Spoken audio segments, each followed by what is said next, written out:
nang chong hong ding lo ne nang ki ju acharanam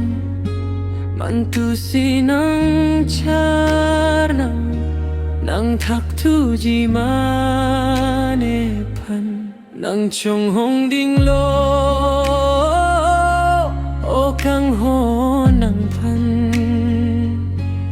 atene ke kiduk de ahe mathare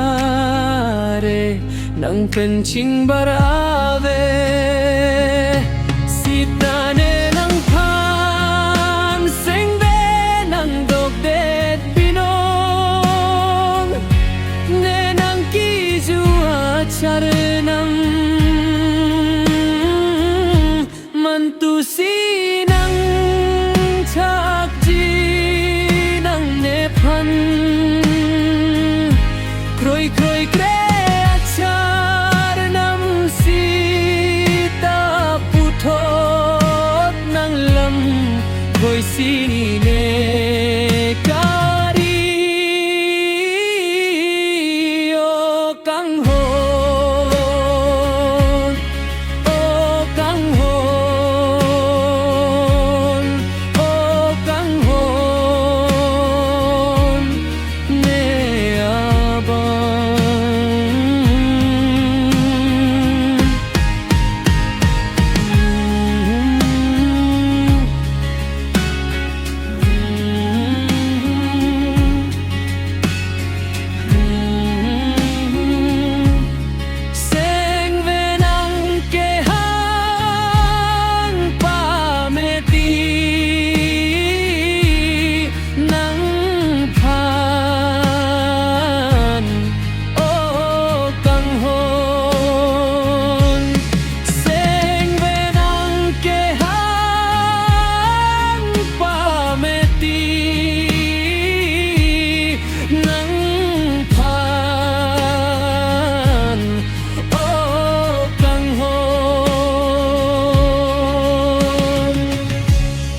trong tuy tê nê nang phan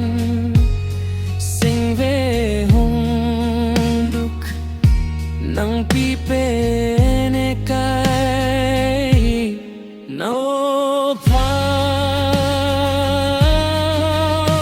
căng hồn ô căng hồn nằm trong hông đinh